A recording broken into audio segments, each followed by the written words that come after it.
तमाम मौजूद नाज़रीन को खुशामदीद। आज हम बात करेंगे वो उन मशहूर साइंसदानों के बारे में जो अपनी तबाहकुन ईजादात के हाथों एहसास जुर्म का शिकार रहे। नाज़रीन, किसी चीज़ को ईजाद करना और इंसानी तरीक़ को बदल कर रख देना किसी भी इंसान के लिए इंतहाई फ़रहत बख्श एहसास हो सकता है, लेकिन ऐसा भी नहीं कि तमाम ईजादात से दुनिया को फ़ायदा ही फ़ायदा हुआ हो, क्योंकि कुछ ईजादात ने दुनिया को नुकसान भी पहुँचाया और उनके मौजूद अक्सर अपनी ज़िंदगी में इस बारे में पछतावे का इजहार करते रहे। इस वीडियो में हम 4 ऐसी ईजादात का जिक्र कर रहे हैं जिन्होंने दुनिया में तबाही मचाई और इन ईजादात के मौजूद पछतावे का शिकार रहे। एटम बम के मौजूद रॉबर्ट ओपनहाइमर। दूसरी आलमी जंग के दौरान एटम बम की तख्लीक और इसके इस्तेमाल में सबसे बड़ा हाथ साइंसदान रॉबर्ट ओपनहाइमर का था। अमेरिका के तबैयात दान रॉबर्ट ओपनहाइमर इस प्रोजेक्ट के डायरेक्टर थे जो तारीख में पहला एटम बम तैयार करने में कामयाब रहा।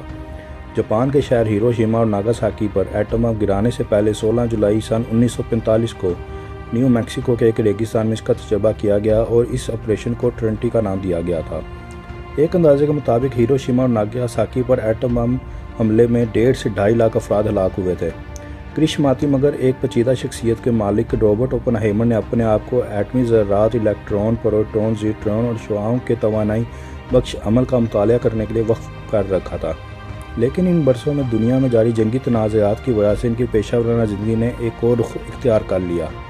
मशहूर ज़माना साइंसदान अल्बर्ट आइंस्टाइन ने इस वक्त के अमरीकी सदर फ्रैंकलिन रूज़वेल्ट को एक ख़त लिखा जिसमें उन्होंने अमरीकी सदर को नाज़ियों के एटम बम बनाने के ख़तरे के बारे में आगाह किया, जिसके बाद अमरीका में हुकूमती सतह पर एटमी हथियार बनाना तरजीह बन गई।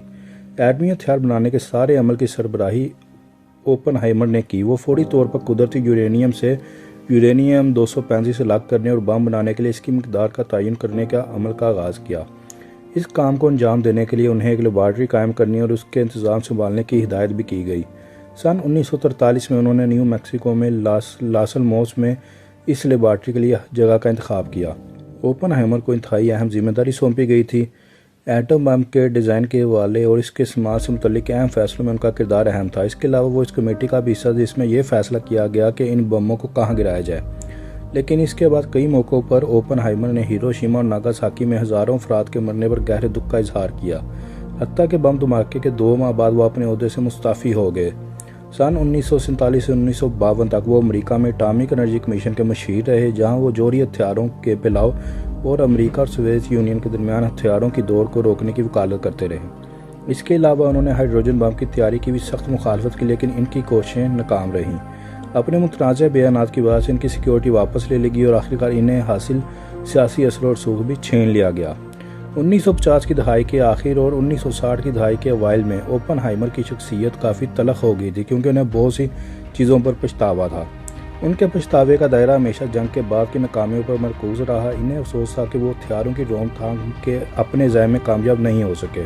उनका कहना था कि अब मैं मौत बन गया हूँ, दुनिया को तबाह करने वाला। बहुत से तारीखदानों ने इन अल्फाज को ओपनहाइमर की जानलेवा तख्लीक के बारे में एहसास जुर्म से मंसूब किया, लेकिन बहुत से तारीखदान जैसे विलर्स्टन के नज़दीक इसका ताल्लुक ऐसी चीज़ों पर हैरानी का इजहार था जो इस दुनिया से हटकर थी, जैसा कि जोहरी हथियार। लेकिन इसके बावजूद ओपनहाइमर को हमेशा एटम बम के मौजूद के तौर पर ही याद रखा जाएगा। नाज़रीन, अब बात करते हैं कलाशनकोव के मौजूद मिखाइल कलाशनकोव की। मिखाइल कलाशनकोव की खुदकार राइफल कलाशनकोव कुर्रा अर्ज़ की मशहूर तरीन राइफल है। इस राइफल को दर्जनों ममालिक की फ़ौजें इस्तेमाल कर रही हैं। मिखाइल कलाशनकोव को सन 1938 में रेड आर्मी में शामिल किया गया। वो इस असले के डिज़ाइन में माहिर थे और इसलिए उनको रूसी टैंक रेजिमेंट में असले में बेहतरी की ड्यूटी सौंपी गई। सन 1947 में मिखाइल कलाशनकोव ने AK-47 नामी ये मशीन गन तैयार की, जिसे सोवियत और रूस समेत दुनिया भर की कई फौजों ने इस्तेमाल किया। कलाशनकोव दुनिया भर में इनकलाब की लामत भी बनी और अंगोला से लेकर वियतनाम और अल्जीरिया से लेकर अफगानिस्तान तक इसे इस्तेमाल किया गया। जहां इस राइफल को फ़लस्तीनियों ने कसरत से इस्तेमाल किया, दूसरी जानिब अल-कायदा के सरबराह उसामा बिन लादेन इसी राइफल के हमरा देखे गए। ये दुनिया में सबसे ज़्यादा इस्तेमाल होने वाली राइफल बन गई और अंदाज़ों के मुताबिक एटम बम के मुकाबले इससे होने वाली मवाद की तादाद कहीं ज़्यादा है। मिखाइल कलाशनकोव ने अपनी ज़िंदगी में बहुत ही कम मौक़ों पर अपनी इस इजाद के बारे में अफसोस का इजहार किया। ताहम अपनी मौत से कुछ अर्सा पहले उन्होंने इतराफ़ किया था वो अज़ियतनाक रूहानी दर्द में है। मिखाइल कलाशनकोव की मौत के बाद रूसी मीडिया पर मंजर आम पर आने वाले एक ख़त में उन्होंने इतराफ़ किया था कि वो इस राइफल से होने वाली लाखों मवाद की जिम्मेदारी महसूस करते हैं। इस ख़त के अल्फाज कुछ यूँ थे: मेरा रूहानी दर्द नाकाबिले बर्दाश्त है। मैं अपने आप से बार बार ये सवाल करता हूँ कि क्या मेरी राइफल ने लोगों को उनकी ज़िंदगियों से महरूम किया? मैं जितना ज़्यादा ज़िंदा रहूँगा ये सवाल मेरे जहन में उतना ही फंसता रहेगा। मैं सोचता हूँ कि खुदा ने इंसान को हस्त, लालच और जारहियत की शैतानी ख्वाहिशात की इजाज़त क्यों दी। मुअज़्ज़िज़ नाज़रीन, अब बात करते हैं आर्थर गैलिस्टन और एजेंट ओरिज। अमरीकी माहिर हयातियात और तबीयत आर्थर गैलिस्टन ने कभी ये नहीं सोचा था कि वो कोई ऐसी चीज़ बना रहे हैं जिसे बतौर हथियार इस्तेमाल किया जा सकता है। वो पौधों के हार्मोन्स और उनकी नशोनुमा पर रोशनी के असरार पर तहकीक कर रहे थे। उन्होंने पौधों की नशोनुमा के लिए ट्राइयोड बेजोनिक नामी तेज़ाब का तजर्बा किया। उन्होंने दरियाफ्त किया कि ये जुज़ सोयाबीन के फूलों की नशोनुमा बढ़ा सकता है, ताहम उन्होंने खबरदार किया कि इसके ज़्यादा इस्तेमाल से पौधे अपने पत्तों से महरूम हो सकते हैं। लेकिन गैलिस्टन के ये नतीजे सिर्फ पौधों की दुनिया तक के महदूद नहीं थे। वियतनाम जंग के तनाज़र में जो सन 1955 से 1975 के दरमियान हुई, दूसरे साइंसदानों ने इस जुज़ को एजेंट ओरेंज बनाने के लिए इस्तेमाल किया। एजेंट ओरेंज एक ताकतवर जड़ी बूटी मादा है जिसका मकसद जंगलात और फसलों को ख़त्म करना था और वेद कोंग गोरिल्ला इसका इस्तेमाल कर सकते थे। सन 1962 से 1970 तक अमरीकी फ़ौजियों ने फसलों को तबाह करने और अपने दुश्मनों की नकलो हरकत के मकामात और रास्तों का सुराग लगाने के लिए तकरीबन 20 मिलियन गैलन जड़ी बूटी मार दवा का इस्तेमाल किया। गैलिस्टन पर इसका गहरा असर हुआ और उन्होंने बार बार हुकाम और दुनिया को एजेंट ओरेंज के माहौलियाती नुकसान से आगाह किया।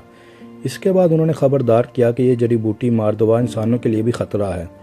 एजेंट ओरेंज का सबसे ख़तरनाक जुज़ डाईऑक्सीन है जो दहाइयों तक माहौल में रह सकता है और इसके अलावा कैंसर, जीन्स की नशोनुमा में ख़राबी, बांझपन के मसाइल के अलावा असाबी और मुदाफ़ाती निज़ाम पर भी हमलावर हो सकता है। गैलिस्टन और दीगर साइंसदानों की वार्निंग ने अमरीकी हुकूमत को इस बारे मज़ीद मुताले की हिदायत जारी करने पर मजबूर किया, जिसके नताइज की रोशनी में उस वक्त के अमरीकी सदर रिचर्ड निक्सन ने एजेंट ओरेंज के छिड़काव को रोकने का हुक्म दिया। आर्थर गैलिस्टन ने यह दावा किया कि एजेंट ओरेंज साइंस का गलत इस्तेमाल था।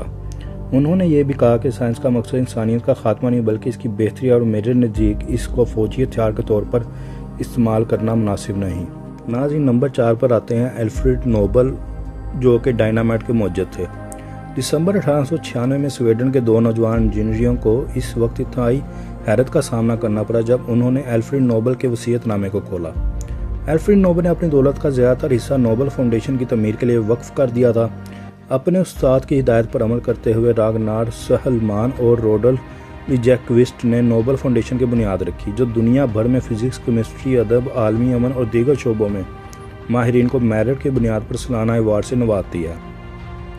अल्फ्रेड नोबल की इस आखिरी ख्वाहिश के पीछे एक ज़बरदस्त वजह कहा जाता है कि वो अपनी ईजाद के तलाक से होने वाली अमवात और तबाही के ख्याल में बहुत पशेमान रहा करते थे, और यही वजह थी कि उन्होंने अपनी दौलत का बड़ा हिस्सा नोबल फाउंडेशन बनाने के लिए वक्फ कर दिया। इससे कई दहाई कबल स्वीडन से ताल्लुक़ रखने वाले केमियादार, मुसन्निफ और मौजिद अल्फ्रेड नोबल ने डायनामाइट ईजाद किया था। इंजीनियर के ख़ानदान में पैदा होने वाले नोबल ने अपने वालिद के साथ धमाका खेज़ मवाद की तैयारी में काम किया, लेकिन सन 1864 में नाइट्रोग्लिसरीन के खौफनाक धमाके में उनके छोटे भाई में दीगर 4 अफराद मारे गए। 2 साल बाद सन 1866 में नोबल ने एक ऐसा तरीका तैयार किया जिससे धमाका खेज़ मवाद को महफूज तरीके से संभाला जा सके। नाइट्रोग्लिसरीन की शिद्दत को कम करने के लिए उन्होंने इसे गैर महफूज जाजी मवाद के साथ मिलाया। इस तरह डायनामाइट वजूद में आया। इससे जहाँ ने अल्फ्रेड नोबल को बेपनाह दौलत और शोहरत दी, लेकिन तमीर के शोबों में एक नए दौर के साथ तबाही का आगाज़ भी हुआ। इसे फौजी मकासद के लिए इस्तेमाल करने में ज़्यादा देर नहीं लगी। अल्फ्रेड नोबल 10 दिसंबर 1896 को इटली के शहर सान रीमो में वफात पा गए। मरने से पहले उन्होंने अपनी वसीयत पर दस्तखत किए, जिसने इंसानियत की तारीख की सबसे बावकार बैनुल अक़वामी अवार्ड फाउंडेशन की बुनियाद रखी।